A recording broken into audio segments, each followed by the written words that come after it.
If fear kept you safe, you'd never die afraid. If pain warned you in time, you'd always have a chance to run. Rabies doesn't play by either rule. It lets you feel nothing until it's too late. Then it makes sure you feel everything.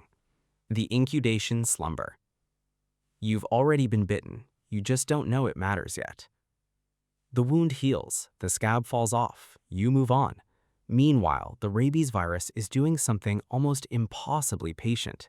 It finds the nearest peripheral nerve fiber, locks onto it, and begins traveling, not through your blood, through the nerve itself, slowly, deliberately, toward your brain.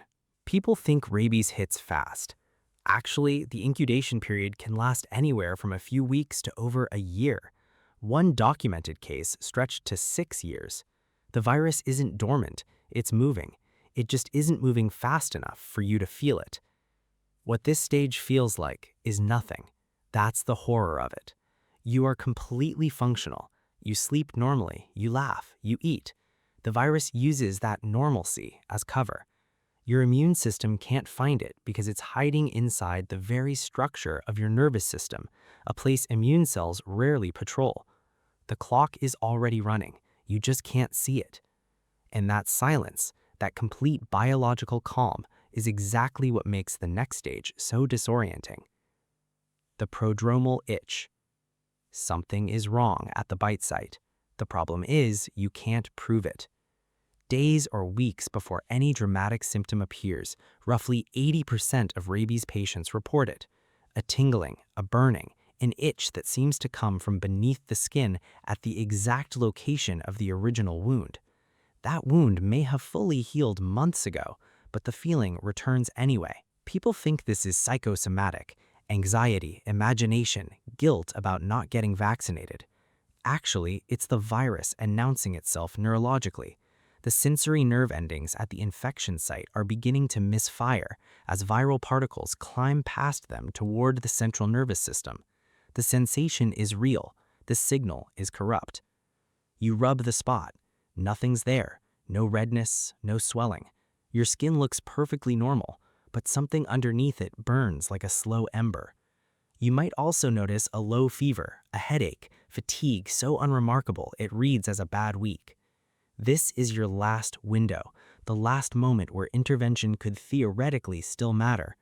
Post-exposure vaccines, given in time, can still stop the virus from reaching the brain.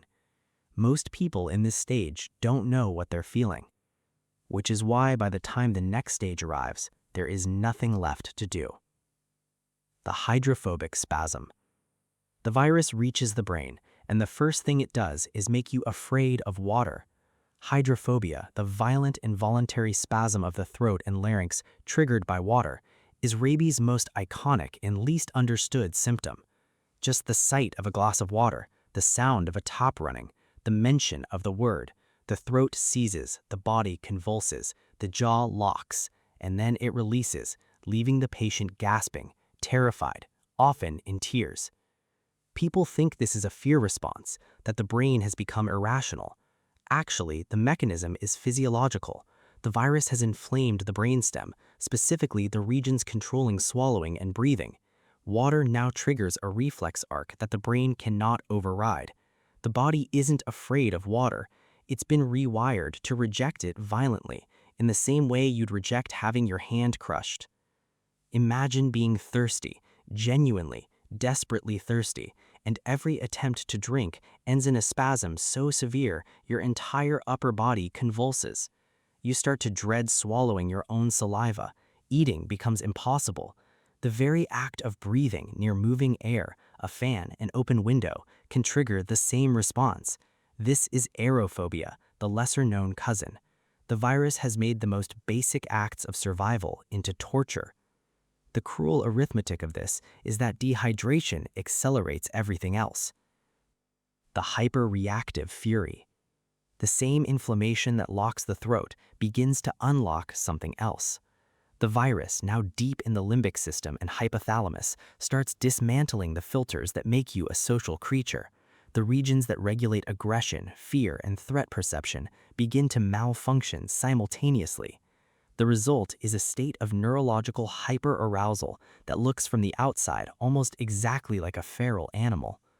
People think the aggression of late-stage rabies is metaphorical, described as animalistic because it's extreme. Actually, it is mechanistically the same phenomenon seen in infected dogs, foxes, and bats. The virus targets those same neural regions across all mammals.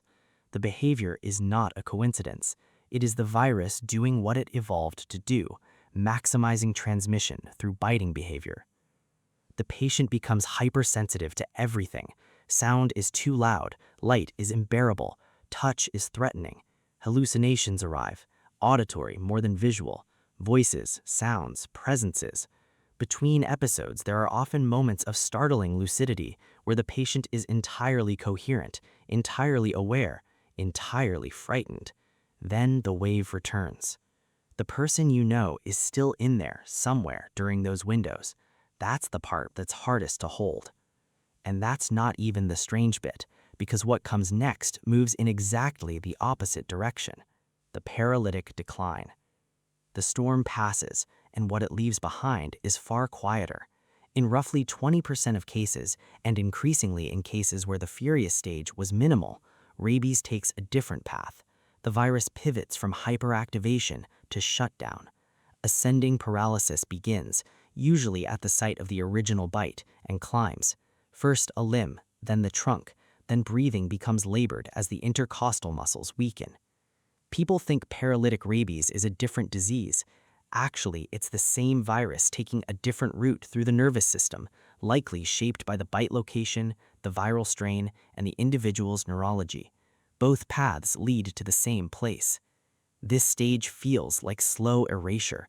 There's no fury here, no spasm, just a progressive loss of function that the patient is often remains conscious enough to observe.